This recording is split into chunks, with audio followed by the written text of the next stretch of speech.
উফ বাবারি বাবা, শপিং করে করে হাঁপিয়ে গেলাম। শীতের মধ্যেও আমার যেন গরম লেগে যাচ্ছে। এতগুলো ব্যাগ বয়ে নিয়ে আসা যায় নাকি? মা, রান্না হয়ে গেছে? আমার কিন্তু খুব খিদে পেয়েছে, তাড়াতাড়ি খেতে দিন, কারণ খেয়ে দিয়ে বিশ্রাম করে আমি বিকালবেলা আবার বেরোবো।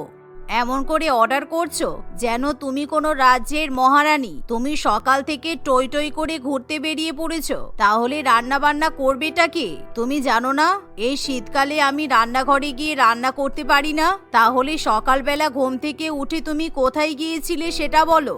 সে কি কথা? আমি সকালবেলা থেকে বাড়ি নেই বলে বাড়িতে রান্না বান্না হবে না? আর শীতকাল তাতে কি হয়েছে? শীতকালে তো বাড়িতে কারোর পেট বন্ধ নেই। তাছাড়া আমি আজকে শপিং করতে গিয়েছিলাম, আমার ফেভারিট শপিং মলে উইন্টার সেল চলছে।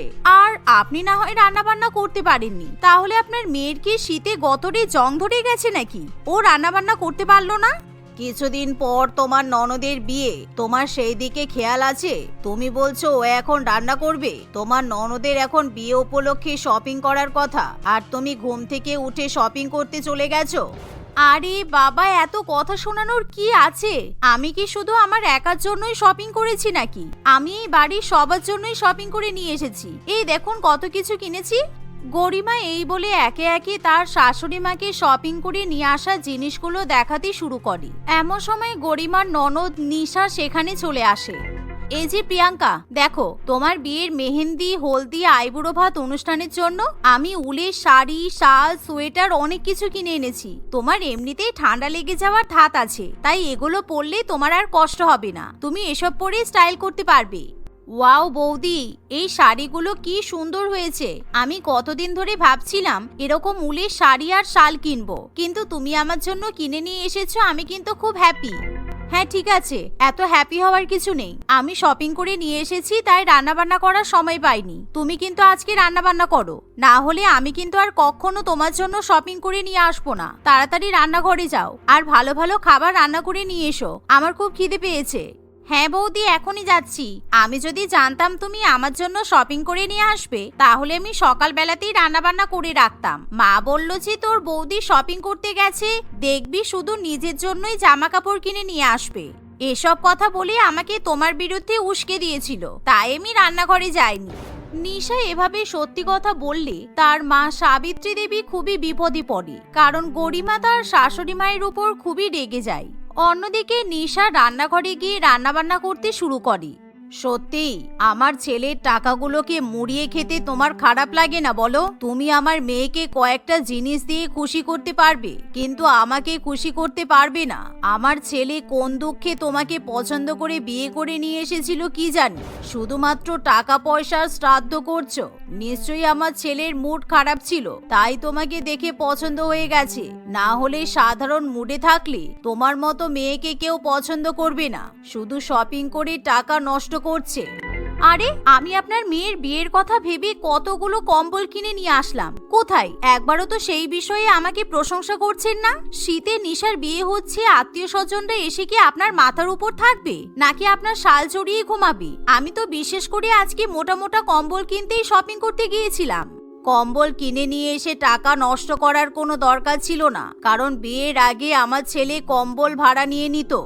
আপনার মাথায় কোনো ইকোনমিক বুদ্ধি নেই। কম্বলগুলো কিনে নিয়ে এসেছি, নিশার বিয়ে হয়ে গেলেও পরে কিন্তু ওগুলো আমাদের কাজে লাগবে।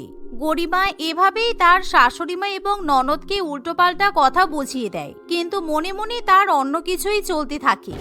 যেমন বোকা তেমনি বোকা পাঠা আপনার মেয়ে, কারণ আমি প্রথমেই বলেছি যে আজকে আমি সেলে শপিং করেছি, কিন্তু আপনাদের মাথায় কথাটা রেজিস্টার হয়নি। আজকে আমি কম দামে জিনিসপত্র কিনে নিয়ে এসেছি, কিন্তু ওগুলোর লোভ দেখিয়ে আপনাদেরকে দিয়েই বাড়ির সব কাজ করিয়ে নেব। এইভাবে রচনা নিজে শপিং করা জিনিসপত্র নিয়ে ঘরে চলে যায়। কিছুক্ষণের মধ্যে নিশা তার বৌদির জন্য গরম গরম বিরিয়ানি, পোলাও, মাছ মাংস রান্না করে নিয়ে আসে। দেখতে দেখতে এভাবেই সেই দিনটা কাটে। কিন্তু শীতকালে গরিমার কোনো কাজ থাকে না, তার শুধুমাত্র একটাই কাজ, ভালো মন্দ শপিং করা। শহরের কোন শপিং মলে শীতকালে কোথায় কি জামা কাপড় পাওয়া যায়, তার দাম কত, সব খবরই গরিমার কাছে থাকে। একদিন গরিমা, শহরে হস্তশিল্প মেলা হচ্ছে আর তুই এখনো বাড়িতে বসে আছিস? আজকে সন্ধ্যাবেলা চল মেলায় ঘুরে আসি, বিভিন্ন দেশের জিনিসপত্র কিনে নিয়ে আসবো। ওখানে ভালো ভালো কাশ্মীরি শাল, ফেরান আরো নানান রকমের সুন্দর সুন্দর জামা কাপড় পাওয়া যাচ্ছে। এই শুনে রচনা খুবই খুশি হয় আর সে সেদিনই তার বান্ধবী তানিশার সাথে শপিং করার প্ল্যান করে। সন্ধ্যাবেলা গরিমা তার বান্ধবীর সাথে মেলায় শপিং করতে যায়। তারা দুজনে যখন শপিং এ ব্যস্ত থাকে এমন সময় নিশা তার বৌদিকে ফোন করে। কি ব্যাপার বৌদি, তুমি কোথায় গেছো?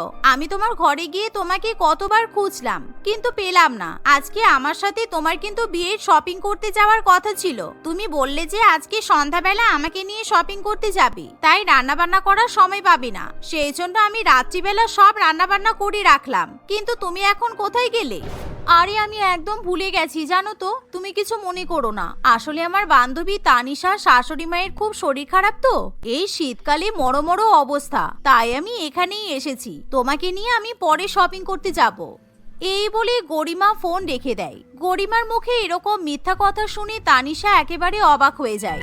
তুই কিরকম রে, মিথ্যা কথা বলার জন্য আমার শাশুড়ি মাকে ঘাটে পাঠিয়ে দিচ্ছিস? সত্যি পারিস বটে, আমার সাথে ঘুরে ঘুরে মেলায় শপিং করছিস আর ননদকে মিথ্যা কথা বলছিস। আরে আজকে ওকে নিয়ে শপিং করতে যাওয়ার কথা ছিল, তাই ভুলভাল বুঝিয়ে সারাদিনের রান্নাবান্না করিয়ে নিয়েছি, কিন্তু মেলার কথা শুনে ব্যাপারটা মাথা থেকে বেরিয়ে গেছে। তুই কিছু মনে করিস না, ছাড় বাদ দে। এই বলে গরিমা তার বান্ধবীর সাথে হাজার হাজার টাকা খরচা করে শপিং করে।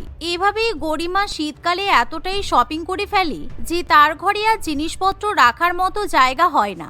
গরিমার ঘর দেখলে মনে হয় যেন কোনো জামা কাপড় কিংবা কসমেটিক্সের শোরুমের গোডাউন। এমনকি সে অনলাইন থেকেও শীতকালের বিভিন্ন রকম প্রোডাক্ট, স্কিন কেয়ার এবং চুলের বিভিন্ন রকম জিনিসপত্র অর্ডার করে। সারাদিন ধরে এখন রচনার পার্সেল আসতেই থাকে। কি ব্যাপার বৌমা, তুমি কোথায় লুকিয়ে পড়লে? অনলাইনে কি সব ছাইপত্র অর্ডার করে বসে আছো? সারা দিন জিনিস আসছে, আমার কাছে কি টাকার গোলা আছে নাকি যে তুমি জিনিসপত্র অর্ডার করবে, শপিং করবে আর আমি সেটার টাকা দেব? আরে কোথায় গেলে? সাবিত্রী দেবী বারবার তার বৌমাকে ডাকলেও গরিমা ইচ্ছা করে বাথরুমে লুকিয়ে পড়ে।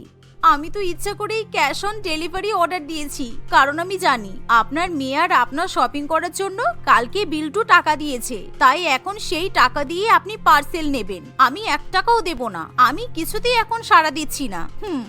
অন্যদিকে সাবিত্রী দেবী বাধ্য হয়ে 10,000 টাকা দিয়ে বৌমার পার্সেল নিয়ে নেয়। কিছুক্ষণ পর বৌমা গান গাইতে গাইতে বাথরুম থেকে বাইরে বেরিয়ে আসে। বৌমা, 10,000 টাকা দাও, তোমার পার্সেল নিয়েছি আমি। এতবার ডাকলাম, তুমি সাড়া দিলে না কেন? আরে আমি তো কানে হেডফোন লাগিয়ে বাথরুমে চলে গিয়েছিলাম, তাই আপনার কথা শুনতে পাইনি। আমার জন্য না হয় 10,000 টাকা দিয়ে পার্সেল নিয়েছেন, তাতে আবার টাকা চাওয়ার কি হলো? আমি তো আপনার মেয়ের মতোই। এখন যদি আপনার মেয়ে শপিং করতো তাহলে আপনি কি টাকা দিতেন না? তাছাড়া এই জিনিসপত্রগুলো শুধু আমি ব্যবহার করব নাকি, আপনারাও তো ব্যবহার করবেন। শীতকালে যাতে মাথায় খুশকি না হয় তাই ভালো শ্যাম্পু, কন্ডিশনার, গায়ে মাখার ময়েশ্চারাইজার সবই তো অর্ডার করেছিলাম। এই বলে গরিমা পার্সেলগুলো নিয়ে ঘরে চলে যায়। রচনা এভাবে শীতকালে শপিং করার অভ্যাসের কারণে সবসময় তার পরিবারকে বোকা বানাতে থাকে। দেখতে দেখতে এভাবে আরো কয়েকটা দিন কাটে। কিছুদিন পরেই গরিমার ননদের বিয়ে হতে চলেছে, কিন্তু গরিমার শপিং করার স্বভাব যেন আরো বেশি বেড়ে যায়। সে এখন সারাদিন বাইরে ঘুরে ঘুরে দামি দামি জিনিসপত্র কেনে। এমনই একদিন গরিমা নিজের ঘরে বসে শপিং করার লিস্ট বানাতে থাকে। বৌদি, আমার ঘরে জানালার কাঠ মনে হয় শীতকালে বেড়ে গেছে, কারণ জানালা বন্ধ করতে পারছি না। খুব কনকনে ঠান্ডা হাওয়া আসছে, তাই আজকে আমি তোমার সাথে ঘুমাবো। দাদা তো কাজের জন্য বাইরে গেছে, তাই আশা করছি তোমার কোনো অসুবিধা হবে না। কিন্তু তুমি তোমার ঘরের কি অবস্থা করেছো? সেটাই তো, এই ঘরে আমারই তো ঘুমানোর জায়গা হবে কিনা সন্দেহ, তুমি আবার ঘুমাবে কি করে? এমন সময় নিশা ঘরে চারিদিকে তাকিয়ে দেখে যে শুধুমাত্র শপিং করার ব্যাগ এবং পার্সেল ভর্তি হয়ে আছে। এমনকি গরিমার খাটে পর্যন্ত ভর্তি ভর্তি শপিং করার ব্যাগ রাখা থাকে। ঘরে কোথাও বসার মতো জায়গা নেই। গরিমা এই শীতকালে এত পরিমাণে শপিং করে যে ঘরে শপিং এর জিনিসপত্র ছাড়া মানুষের থাকার মতো জায়গা হয় না। আমি সব ব্যাগগুলো খাট থেকে নামিয়ে দিচ্ছি, তারপর দুজনে মিলে খাটে ঘুমিয়ে পড়বো। না না, প্রত্যেকটা ব্যাগে কিন্তু দামি দামি জিনিসপত্র আছে, এগুলো বিছানায় থাক, আমি আর তুমি মাটিতেই বিছানা করে ঘুমিয়ে পড়ছি। কনকনে শীতে মাটিতে ঘুমানোর কথা শুনি নিশা খুবই ভয় পেয়ে যায়, কিন্তু সে এখন তার মাকেও ডাকতে পারবে না, কারণ ইতিমধ্যে সাবিত্রী দেবী ঘুমিয়ে পড়ে। তাই নিশা বাধ্য হয়ে বৌদির সাথে মাটিতেই শুয়ে পড়ে, কিন্তু সারাদিন দুজনের ঘুম আসে না, কারণ দুজনেরই ঠান্ডায় কেঁপে একেবারে মরে যাওয়ার মতো অবস্থা হয়। ওরে বাবারে বাবা, আমি বৌদির ঘরে ঘুমাতে এসে কি ভুল করে ফেলেছি। এখানে তো আমার ঘরের থেকেও বেশি ঠান্ডা লাগছে। উফ, গায়ে কম্বল দিয়েও ঠান্ডা যাচ্ছে না। এভাবে কোনো মতে দুজনে সারাটা রাত কাটিয়ে দেয়, কিন্তু পরের দিন সকালবেলা ঘুম থেকে ওঠার পর দুজনের গলা থেকে যেন আর আওয়াজ বেরোতে চায় না। দুদিন পর নিশার বিয়ে, কিন্তু বিয়ের আগে সে কিছুতেই আর কথা বলতে পারে না। তাদের এরকম অবস্থা দেখে সাবিত্রী দেবী খুবই ভয় পেয়ে যায়।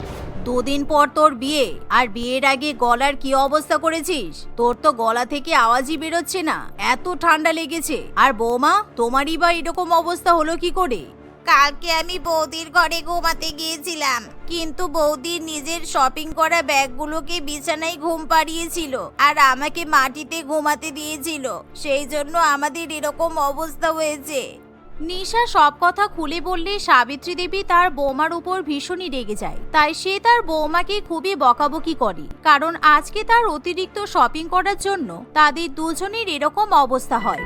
আমার মেয়ের গানের গলা শুনে ছেলেপক্ষ আমার মেয়েকে পছন্দ করেছিল, কিন্তু আজকে আমার মেয়ের গলার অবস্থাটা কি হয়েছে? হায় রে হায়, এবার বিয়ের দিন কি হবে আমি জানি না। সাবিত্রী দেবী দুদিন ধরে তার মেয়ে এবং বৌমাকে তুলসী মধু দিয়ে গরম জল খাওয়াতে থাকে, এমনকি তাদেরকে ভালো ডাক্তারও দেখানো হয়, যার ফলে তাদের দুজনের গলার আওয়াজ শেষ পর্যন্ত ঠিক হয়। কিন্তু এরকম ঘটনার পর গরিমা নিজের ভুল বুঝতে পারে। আমাকে ক্ষমা করে দিন আপনারা, আমি আর কখনো শীতকালে এত শপিং করব না। আসলে শীতকালে নতুন নতুন সোয়েটার, শাল এগুলো দেখলে আমি নিজেকে সামলাতে পারি না। আমার জন্য আমার ননদের বিয়েতেও অনেক অসুবিধা হচ্ছিল। আমি আমার ভুল বুঝতে পেরেছি, আমি আর কখনো এরকম করব না। আপনারা আমাকে ক্ষমা করে দিন। শেষ পর্যন্ত গরিমাকে সবাই ক্ষমা করে দেয়। পরের দিন নিশার বিয়েতে তারা সবাই মিলে অনেক আনন্দ করে। কিছুদিন পর তারা যখন সুইজারল্যান্ডে ঘুরতে যায়, তখন গরিমা আর শপিং করে না, এমনকি অল্প অল্প জিনিসপত্র কিনলেও তার শপিং করার স্বভাব সীমাবদ্ধ থাকে। জয়িতা তার একমাত্র মেয়ে ফাল্গুনীর সঙ্গে নৈপুকুর নামক গ্রামে বাস করত। জয়িতার স্বামী ছিল না, সে এক বড়লোক বাড়িতে কাজ করে নিজের এবং তার মেয়ের পেট চালাতো। তার মেয়ে ফাল্গুনী খুবই ছোট ছিল, সে এখন ক্লাস 4-এ পড়তো। তাদের বাড়িতে আর অন্য কেউ না থাকায় সে প্রত্যেকদিন সকালবেলা কাজে যাওয়ার সময় তার মেয়েকে পাশের এক প্রতিবেশীর বাড়িতে রেখে যেত। সন্ধেবেলা বাড়ি ফিরে আসার সময় সে ফাল্গুনীকে প্রতিবেশীদের বাড়ি থেকে নিয়ে আসতো। এরকম ভাবে সময় অতিবাহিত হতে থাকে।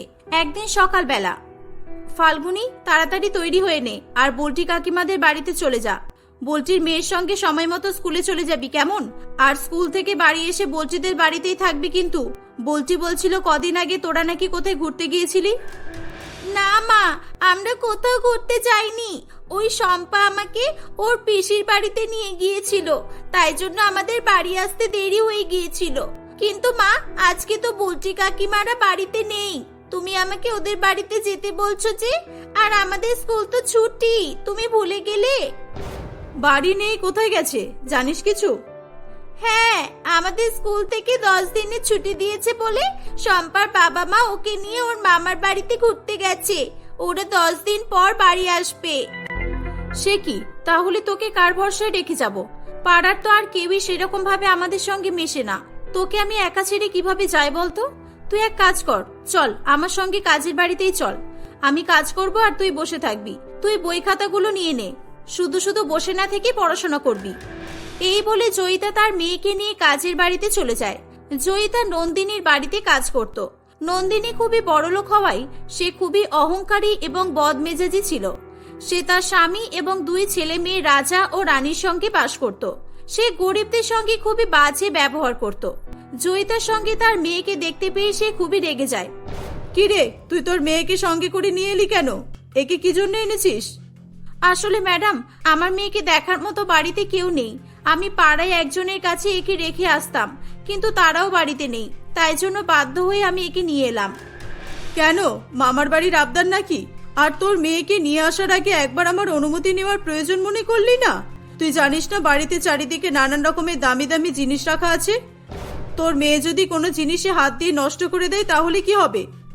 না ম্যাডাম, আমার মেয়ে খুব শান্ত। ওকে যেখানে বসে থাকতে বলবো ও ঠিক সেখানেই চুপ করে বসে থাকবে।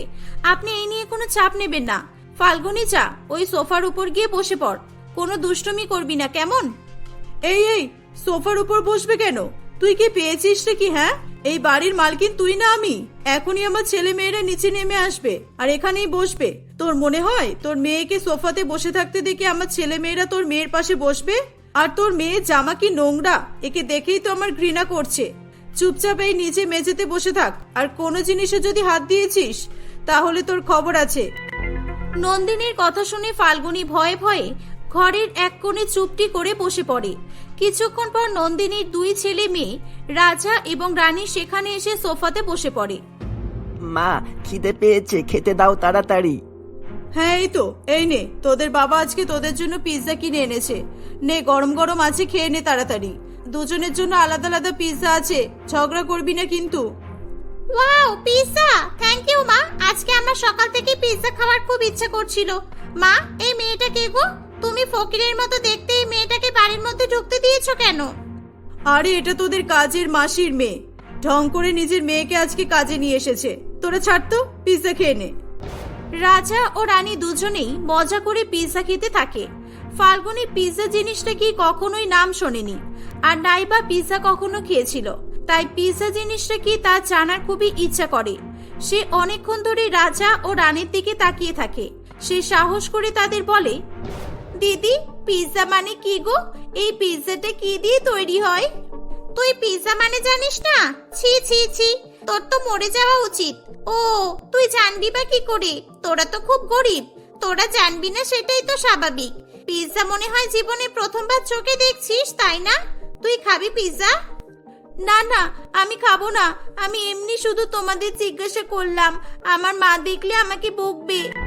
আরে বকবে না, নে এদিকে আয়, আমি তোকে পিৎজা দিচ্ছি। আয় আয় আয় না, কিচ্ছু হবে না, আয়। রানীর কথা শুনে ফাল্গুনি খুবই খুশি হয়ে তাদের কাছে এগিয়ে আসে। সে পিৎজা নেওয়ার জন্য হাত বাড়ায়। চল ভিখারি, তুই ভাবলি কি করে এত দামি পিৎজা আমি তোকে খেতে দেব? একবার বলতে না বলতেই কুকুরের মতো ছো ছো করতে করতে পিৎজা খেতে চলে এলি। হাত পেতে পিৎজা চাইছে। গরিবদের আবার পিৎজা খাওয়ার শখ হয়েছে। পিৎজার কত দাম জানিস? পিৎজা আমাদের মতো বড় লোকেরা খায়, তোদের মতো গরিবদের জন্য নয় পিৎজা, বুঝেছিস? কত তাড়াতাড়ি পিৎজা নিতে চলে এলো। এই দিদি, অল্প একটু পিৎজা ফেলে দে, না হলে পিৎজাতে এরা নজর দিলে আমাদের কিন্তু পেট ব্যথা করবে, আগেই বলে দিলাম। ঠিক তখনই সেখানে রাজা ও রানীর মা নন্দিনী চলে আসে। রানী তার মাকে দেখতে পেয়ে বলে, মা দেখো না, এই গরিব ভিখারি মেয়েটা আমাদের কাছে পিৎজা চাইছে। দেখো, এই পিৎজা খাওয়ার কত লোভ। আমাদেরকে পিৎজা খেতে দেখে এর মুখ থেকে লালা পড়ছে। এটা শুনে নন্দিনী খুবই রেগে যায় এবং সে ফাল্গুনির গালে একটা চড় মারে। তোর এত বড় সাহস, তুই আমার ছেলে মেয়েদের পিৎজাতে নজর দিচ্ছিস? তোর সাহস তো কম নয়। চল যা এখান থেকে। তোকে বাড়ির মধ্যে বসতে দেওয়াটাই আমার ভুল হয়েছে। যা বাড়ির বাইরে গিয়ে সিঁড়িতে বসে থাক। ঘরে আসার চেষ্টা করলেই আবার মার খাবি। ফাল্গুনি কাঁদতে কাঁদতে বাইরে গিয়ে সিঁড়িতে বসে পড়ে। সে মন খারাপ করে চুপ করে বসে থাকে। কিছুক্ষণ পর তার মা তাকে খুঁজতে শুরু করে। কি রে, তুই বাইরে এসে বসে আছিস কেন? আমি না তোকে বলেছিলাম এক জায়গায় চুপ করে বসতে? তুই কথা শুনিস না কেন? হ্যাঁ? ফাল্গুনি তার মাকে খুবই ভয় করত, তাই সে তার মাকে সত্যিটা বলে না। মা, ভেতরে বসে থাকতে ভালো লাগছিল না বলে আমি এখানে চলে এসেছি। আমি এদিক ওদিক করিনি মা। ও মা, তোমার কাজ কখন শেষ হবে? আমরা বাড়ি যাব কখন? সন্ধেবেলা বাড়ি যাবো রে মা। তুই ধৈর্য ধরে বস, কোনো জিনিসে হাত দিবি না, কেমন? তুই এখানেই বসে থাক। ভেতরে ম্যাডামের ছেলেমেয়েরা বসে আছে, তোকে বিরক্ত করবে না হলে। এই বলে চৈতা আবার তার কাজে লেগে পড়ে। সন্ধেবেলা সে তার কাজ কমপ্লিট করে তার মেয়েকে নিয়ে বাড়ির দিকে হাঁটতে শুরু করে। হেঁটে হেঁটে যেতে যেতে ফাল্গুনি তার মাকে বলে, মা, ও মা, আমি পিৎজা খাবো। পিৎজা খাবি? তুই পিৎজা নামটা জানলি কিভাবে? ওই তো, ওই ম্যাডামের ছেলে মেয়েরা আজকে পিৎজা খাচ্ছিল, আমি দেখেছি। রুটির মতো গোল গোল, কি সুন্দর দেখতে ছিল। বুঝলাম, পিৎজার দাম অনেক বেশি রে মা। তবে তুই চিন্তা করিস না, আমি টাকা জমিয়ে তোর জন্য পিৎজা কিনে নিয়ে আসবো, কেমন? সেদিন প্রথমবারের মতো পিৎজা দেখে বাচ্চা মেয়ে ফাল্গুনির মনে পিৎজা খাওয়ার প্রবল ইচ্ছা জাগ্রত হয়। পরের দিন সকালবেলা জয়িতা আবার তার মেয়েকে নিয়ে নন্দিনীর বাড়িতে কাজ করতে যায়। জয়িতা তার কাজে লেগে পড়ে, আর ফাল্গুনি রাজা ও রানীকে দেখতে পেয়ে গুটিসুটি হয়ে এক জায়গায় বসে পড়ে। এই দিদি, ওই দেখ ভিখারি এসে গেছে। কালকে কিন্তু একে বিরক্ত করে খুব মজা হয়েছিল। চল আজকে ওকে বিরক্ত করি। আই আই, আমার মাথায় একটা ভালো আইডিয়া এসেছে। চল আজকে আমরা ওকে পিৎজা খাওয়াবো। এই বলে রাজা ও রানী নিজেদের মধ্যে একটা প্ল্যান করে এবং হাতে করে একটা পিৎজা নিয়ে ফাল্গুনির কাছে আসে। এই ফাল্গুনি, তুই আমাদের উপর রাগ করেছিস? কালকে আমরা তোর সঙ্গে একদম ঠিক করিনি রে। আমাদের কালকে খুব খারাপ লাগছিল তোর কথা ভেবে। হ্যাঁ রে ফাল্গুনি, আমরা কালকে খুব ভুল করেছিলাম। তুই আমাদের ক্ষমা করে দে। আমরা আর কখনো তোকে বিরক্ত করব না। তুই আমাদের উপর আর রাগ করে থাকিস না, কেমন? না না, আমি তোমাদের উপর রাগ করিনি। তোমরা এরকম বলো না, তোমরা তো আমার থেকে বড়, আমি তোমাদের থেকে ছোট। আমার কাছে ক্ষমা চেও না, আমার খারাপ লাগছে। তুই খুব ভালো রে। কালকে আমরা তোকে পিৎজা খাওয়ানোর লোভ দেখিয়ে তোকে পিৎজা দিইনি, তাই জন্য এই দেখ আজকে আমরা তোর জন্য পিৎজা এনেছি। এই নে ধর, এই পিৎজাটা খেয়ে দেখ, খুব ভালো লাগবে। না না, আমি খাবো না, তোমরা খাও। আমার মা আমাকে পিৎজা কিনে দেবে বলেছে। আরে সে ঠিক আছে, কিন্তু আমরা যে তোর জন্য এই স্পেশাল পিৎজাটা আনলাম, তুই এটা না খেলে আমাদের খুব খারাপ লাগবে। আমরা তোর থেকেও তো বড়, আমাদের কথা শুনবি না? তাহলে যা, আমরা আর তোর সাথে কথা বলবো না। আচ্ছা দাও তাহলে, তোমরা রাগ করবে বলে খাচ্ছি, না হলে আমি খেতাম না। এই বলে ফাল্গুনি রানীর হাত থেকে পিৎজাটা নেয়, কিন্তু সে পিৎজাটাই কামড় দিতে গিয়ে দেখে যে সেটা খুবই শক্ত।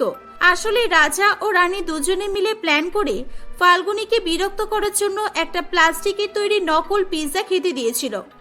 কি হলো, খাচ্ছিস না কেন? খেয়ে নে তাড়াতাড়ি। এটা খুব শক্ত, দাঁত দিয়ে ভাঙা যাচ্ছে না তো। হ্যাঁ রে, পিৎজা এরকমই হয়। পিৎজা খেতে খুবই শক্ত হয়, তাই জন্যই তো পিৎজা দাঁত দিয়ে কামড়ে কামড়ে খেতে হয়। জোর করে কামড়ে দেখ, খেতে পারবি। তুই কোনোদিন খাসনি তো, তাই জন্য তুই কিছুই জানিস না দেখছি। খেয়ে নে। ফাল্গুনি জোর করে পিৎজায় কামড় দিতে গিয়ে তার দাঁতে আঘাত লাগে। আমার দাঁতে কি জোরে লাগলো, আমি খাবো না, এটা খাওয়ার জিনিস নয়। ফাল্গুনির কথা শুনে রাজা ও রানী দুজনেই হো হো করে হেসে ওঠে। ওরে বাবারে, কত হাসবো, হাসতে হাসতে পেট ব্যথা হয়ে গেল। দেখলি দিদি, একে বোকা বানানো কত সহজ। এটা প্লাস্টিকের পিৎজা ছিল। আমরা তোকে আবারও বোকা বানালাম। তুই ভাবলি কি করে আমরা সত্যিকারের তোকে পিৎজা খাওয়াবো? তুই ওই প্লাস্টিকের পিৎজাটা নিয়ে যা। তুই এখন অনেক ছোট, ওই পিৎজাটা দিয়ে খেলা করবি, বুঝেছিস? পিৎজা খাওয়ার লোক, তাই না? আশা করছি তোর পিৎজা খাওয়ার শখ মিটে গেছে। ফাল্গুনি তাদের কথা শুনে কাঁদতে শুরু করে। এভাবেই রাজা ও রানী প্রত্যেকদিন ফাল্গুনিকে নানান রকম ভাবে বিরক্ত করত। কখনো তারা ইচ্ছা করে তাদের বাড়ির জিনিসপত্র ভেঙে ফাল্গুনিকে দোষারোপ করত, আবার কখনো বা ফাল্গুনির স্কুল ব্যাগের মধ্যে কোনো জিনিসপত্র ভরে দিয়ে তার উপর চুরির অপবাদ দিত। এসব করে রাজা ও রানী দুজনেই খুবই আনন্দ উপভোগ করত। একদিন, এই রাজা, রানী, রান্নাঘরের স্ল্যাবের উপর তোদের দুজনের জন্য পিৎজা রাখা আছে। আমি আমার আর তোর বাবার পিৎজা নিয়ে উপরে চলে গেলাম। তোরা তোদের পিৎজা নিয়ে খেয়ে নিবি। এই বলে নন্দিনী উপরে চলে যায়। কিছুক্ষণ পর রাজা ও রানী তাদের পিৎজা নেওয়ার জন্য রান্নাঘরে যায়। রান্নাঘরে এসে তারা দেখে ফাল্গুনি তাদের পিৎজাগুলো নিয়ে কিছু একটা করছে। রাজা ও রানী চুপচাপ দাঁড়িয়ে দেখতে থাকে। ফাল্গুনি পিৎজার প্যাকেট নিয়ে নাড়াচড়া করতে করতে সেটা নিচে ফেলে দেয়। এই দেখে রাজা ও রানী খুবই রেগে যায়। এই, তুই আমাদের পিৎজা ফেলে দিলি কেন রে?